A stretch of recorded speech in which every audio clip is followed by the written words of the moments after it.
Em uma paisagem esculpida pelo sol e pelo vento, um feito de engenharia improvável começou a tomar forma.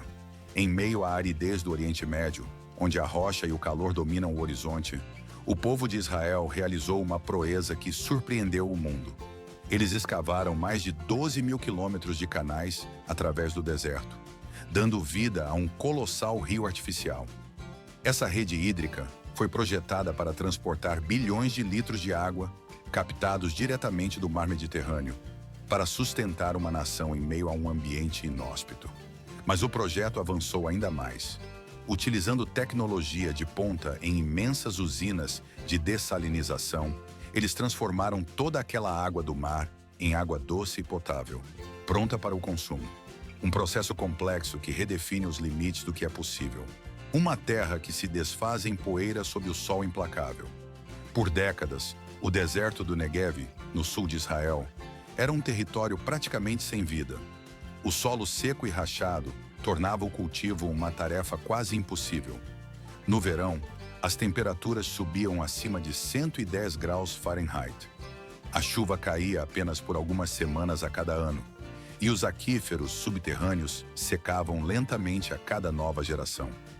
A agricultura, a espinha dorsal da jovem nação, encontrava-se à beira do colapso.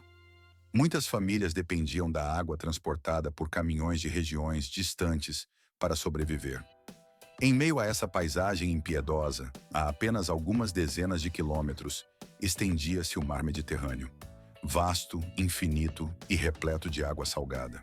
Esse contraste acendeu a faísca para a aposta mais ousada de Israel: trazer o mar para o interior, para o coração do deserto. O projeto de água do deserto recebeu aprovação oficial no ano 2000, com um investimento de quase 3 bilhões de dólares americanos. Com esse nível de compromisso e visão, Israel não apenas transformou a água do mar em vida, desafiou o próprio deserto, forçando rios a correrem através da areia. A areia, instável, inconstante, e a única fundação disponível. Antes que uma única gota de água pudesse ser canalizada, a primeira tarefa era transformar o deserto árido e rígido em um canteiro de obras funcional. O trabalho começou com imagens de satélite de alta resolução, radar de penetração no solo e milhares de medições de vento para mapear as dunas em constante movimento, identificando áreas estáveis o suficiente para a construção. Equipes de topografia viveram no coração do deserto por meses, perfurando centenas de poços, alguns com mais de 100 pés de profundidade, para estudar as camadas geológicas escondidas sob a areia. Cada marcador de rota foi posicionado manualmente e registrado com precisão centimétrica. Todo o alinhamento do canal precisava evitar os corredores de vento, onde uma única tempestade de areia poderia soterrar o canteiro de obras da noite para o dia. Centenas de tratores foram mobilizados para aplainar as dunas. Eles cortavam os cumes mais altos e redistribuíam a areia para as áreas mais baixas. O objetivo era criar uma superfície lisa e equilibrada, forte o bastante para suportar o maquinário de construção sem o risco de colapso. Cada seção foi cuidadosamente raspada e nivelada sob supervisão rigorosa, com topógrafos verificando a elevação e a inclinação para garantir uniformidade por quilômetros de deserto aberto. Sistemas de esteiras empurravam o excesso de areia para longe da zona de trabalho, enquanto compactadores pressionavam suavemente a camada superior para formar uma base firme e operável. Mesmo depois que os tratores nivelaram as dunas, a areia ainda precisava ser estabilizada. Os engenheiros descobriram que injetar água na superfície solta ajudava a unir os grãos, criando uma camada mais densa e coesa. Usando longos braços de irrigação e tubulações subterrâneas, eles borrifaram quantidades controladas de água do lençol freático pelo local, permitindo que a umidade penetrasse por vários centímetros de profundidade. Assim que a areia atingia o nível certo de umidade, rolos compressores pesados entravam em cena, compactando a superfície para remover bolsões de ar e fixar as partículas no lugar. O ruído constante dos cilindros de aço ecoava pelo deserto, enquanto cada passagem do rolo transformava a areia fofa e movediça em uma base firme e uniforme. Quando a superfície secou sob o sol do deserto, Ela havia endurecido o suficiente para suportar o peso de guindastes, betoneiras e caminhões de suprimentos. Uma fundação sólida, construída apenas com areia e água. Sob o sol implacável e a poeira rodopiante, um rio de aço começou a se mover. Sua missão: esculpir um rio de verdade no coração do deserto. Com o trabalho de base finalizado, centenas de escavadeiras e enormes caminhões basculantes deram início a uma das maiores operações de escavação da história moderna de Israel. Todos os dias, cerca de 70 mil toneladas de areia e solo eram removidas do deserto, ao longo de um corredor de construção que se estendia por quase 250 milhas. Mais de 100 a 200 engenheiros, operadores e trabalhadores se revezavam em turnos contínuos. Sob temperaturas diurnas que frequentemente ultrapassavam os 115 graus Fahrenheit, o canal foi moldado com um perfil amplo, medindo cerca de 150 pés de diâmetro na base e com uma profundidade média de 23 pés. Para que a água pudesse fluir naturalmente, sem a necessidade de bombas, a inclinação longitudinal foi mantida em 1 polegada a cada 100 pés. Uma margem incrivelmente precisa para uma distância tão longa. A cada 160 pés, equipes de topografia verificavam a elevação com instrumentos de nivelamento a laser, garantindo que o leito do canal permanecesse perfeitamente alinhado. A maior parte da areia escavada foi reaproveitada para erguer as margens, formando diques de 10 a 16 pés de altura. Em terrenos acidentados, tratores de esteira cortavam o solo camada por camada. Já em áreas de baixa altitude, caminhões transportavam e estabilizavam o material de aterro até que o nível desejado fosse alcançado. Em zonas de solo instável, os engenheiros perfuravam estacas de areia de 16 polegadas a uma profundidade de 20 a 25 pés, ou misturavam cimento e argila para fortalecer a base e evitar o afundamento. O canteiro de obras se estendia por centenas de milhas, pontilhado por usinas de concreto, oficinas mecânicas e acampamentos de engenharia. No coração do deserto de Negev, a água desaparece em um piscar de olhos. Meses de escavação haviam chegado ao fim, mas o verdadeiro desafio apenas começava.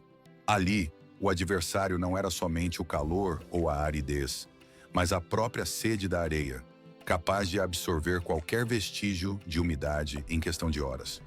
Sem uma vedação perfeita, o canal seria inútil. Por essa razão, a fase de revestimento se tornou uma das etapas mais críticas de todo o projeto. Primeiro, o leito e as encostas do canal eram umedecidos e nivelados com uma camada de areia fina de 2 polegadas.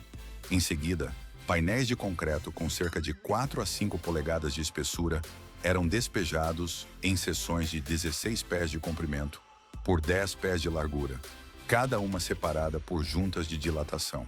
Essas juntas eram preenchidas com um selante de betume quente, uma barreira para impedir infiltrações e permitir a movimentação térmica do material. Em áreas onde o subsolo se mostrava instável, uma camada adicional de membrana de polietileno de alta densidade era instalada sob o concreto, fixada com âncoras de aço e protegida por uma almofada de areia. Ao todo, mais de 220 milhas de canal foram revestidas, criando um dos maiores sistemas de impermeabilização já construídos no Oriente Médio. Nas margens, engenheiros plantaram grama vetiver e casuarinas do deserto para estabilizar os taludes e minimizar o avanço da areia. Visto de cima, o canal surgia como uma fita prateada cintilando sobre um mar dourado, uma artéria de concreto à espera da primeira gota de água que traria vida ao deserto. Levar água viva através do deserto é mais do que abrir um caminho. É construir uma máquina de precisão. Um canal de proporções monumentais não pode ser apenas uma vala para transferir água. Ele exige centenas de estruturas auxiliares para garantir o transporte, o controle de enchentes e a regulação hídrica adequada. Na cabeceira do sistema, engenheiros da UAPTA ergueram o regulador principal na barragem de Taunsa. É ali que a água do rio Indo é desviada para o canal, através de 9 portões de aço colossais. Ao longo da rota principal, existem mais de 900 componentes de engenharia distintos, incluindo pontes de concreto armado, vertedouros, sifões, bueiros de drenagem e aquedutos que transportam a água sobre os rios naturais. Sempre que o canal cruza uma estrada ou uma linha férrea, uma nova ponte é construída para manter o fluxo do tráfego. Nas seções que atravessam cursos de água naturais, são instaladas estruturas de drenagem transversal. Grandes condutos que permitem que o fluxo natural passe por baixo do canal artificial. Além disso, a cada 6 a 9 milhas, portões de distribuição são posicionados para controlar o fluxo de água para os ramais secundários. Tudo precisa operar em perfeita harmonia. Uma única falha, seja em um portão ou em um aqueduto, poderia privar centenas de hectares de terras agrícolas de seu suprimento de água. Em uma terra onde a poeira reinava, um som há muito esquecido estava prestes a retornar: o som da água. Após mais de 15 anos de trabalho árduo, a totalidade do canal finalmente alcançou a fase de testes hídricos. Os engenheiros abriram as comportas na barragem de Taunsa, permitindo que a água do rio Indo fluísse trecho por trecho. A vazão foi aumentada gradualmente, passando de 500 para 2.000 e depois para 6.000 cupsi. Ao longo de todo o percurso, equipes técnicas inspecionavam cada ponto vital da estrutura. Elas mediam a pressão, verificavam a existência de vazamentos, monitoravam a estabilidade das encostas do canal e registravam qualquer movimento do solo. Cada desvio identificado era corrigido antes que o sistema fosse completamente liberado para operação. Quando a primeira onda de água avançou pelo leito seco e rachado do canal, as regiões de Darabugti e Jalmogzi explodiram em celebração. Os moradores locais batizaram aquele momento como o dia em que o deserto voltou à vida. Aonde quer que a água chegasse, os gritos de alegria a seguiam. Não era apenas um fluxo de água, era um fluxo de esperança, a realização de um sonho que gerações de agricultores esperaram a vida inteira para testemunhar. O instante em que a água, de verdade, finalmente correu por suas terras. Uma promessa líquida atravessa o deserto, mas em suas profundezas ela carrega um veneno ancestral. A correnteza do Mediterrâneo finalmente serpenteia pelo rio artificial que corta a paisagem. Contudo, essa água ainda não pode chegar às pessoas. Ela permanece salgada e, no deserto, o sal pode ser um perigo ainda maior que a própria seca. Antes de se tornar uma fonte de vida para milhões, ela precisa atravessar um engenhoso sistema de dessalinização. É uma cadeia de tecnologias avançadas que se estende da costa até o coração do continente. Aqui, a água do mar passa por múltiplas etapas: filtragem mecânica, decantação de areia, separação de óleo e, em seguida, nanofiltração e osmose reversa. Nesse processo, cada molécula de sal é removida, restando apenas água pura e potável. Sensores digitais monitoram constantemente a salinidade, a pressão e o fluxo, ajustando o sistema de forma automática para manter o mais alto nível de pureza. Somente após superar todas essas camadas de controle, a água entra no canal principal, iniciando sua jornada de centenas de quilômetros pelo deserto negativo. Já não é mais a água do mar, mas uma verdadeira linha de vida para uma nação inteira, construída sobre esperança e resiliência. A etapa de pré-tratamento pode já ter capturado detritos grandes e sedimentos, mas a água do mar ainda transporta inúmeras partículas finas e organismos microscópicos.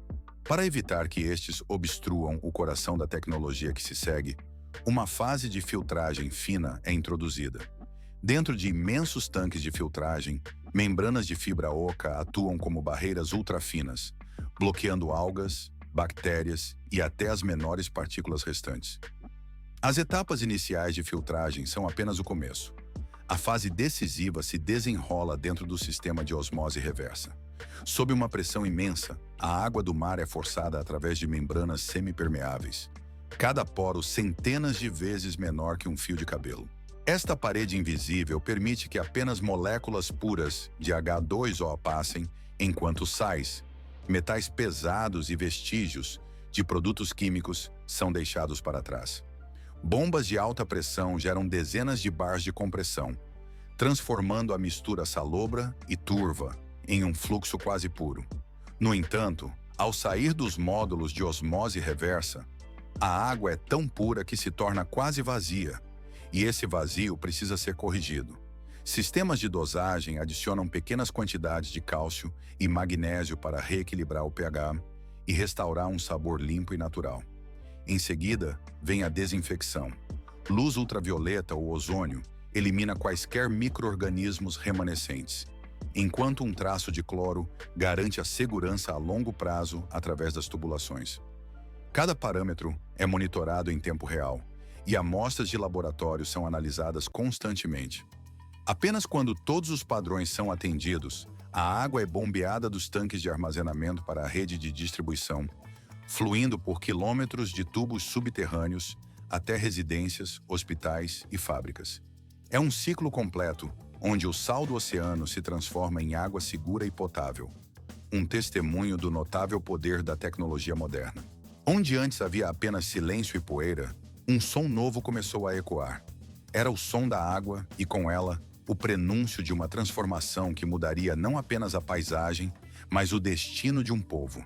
Quando o primeiro fluxo de água atravessou o deserto do Negev, uma mudança profunda teve início. Terras que antes rachavam sob o sol escaldante começaram a despertar. Agricultores que haviam partido por causa da seca retornaram, erguendo tendas, fincando estacas e abrindo os primeiros sulcos de suas vidas em meio à areia e às rochas. A água do canal principal do Aqueduto Nacional era distribuída por uma rede de canais secundários, tubulações pressurizadas e sistemas de irrigação por gotejamento, uma tecnologia desenvolvida em Israel para que cada gota, valiosa como ouro, chegasse diretamente à raiz de cada planta. O projeto, iniciado em 1953, levou mais de 11 anos para ser concluído. Seu custo aproximado foi de 420 milhões de liras israelenses, um valor que na época equivalia a centenas de milhões de dólares. Uma vez em operação, o sistema era capaz de transportar até 72 mil metros cúbicos de água por hora, levando o recurso vital do norte até o extremo sul do Negev. Como resultado, regiões antes consideradas sem esperança foram revitalizadas, tornando-se prósperas zonas agrícolas. Nos primeiros anos, dezenas de milhares de acres de terra se tornaram verdes. Onde antes só havia poeira e sol, agora se viam pomares de laranjas, vinhedos, campos de trigo, hortas e fileiras de tamareiras carregadas de frutos. Visto do espaço, um longo laço verde serpenteia pelo deserto dourado. É a Artéria Verde de Israel, uma linha de vida artificial que conecta o norte e o sul do país. Essa transformação, no entanto, foi muito além dos campos. Vilarejos foram reconstruídos, crianças ganharam escolas e fazendas de alta tecnologia brotaram da areia. Onde antes havia apenas areia, hoje flui um testemunho da engenhosidade humana. Uma obra colossal que exigiu a remoção de bilhões de toneladas do deserto para dar vida ao mais longo rio do país. Por trás dessa façanha de escavação, uma outra revolução acontecia em silêncio.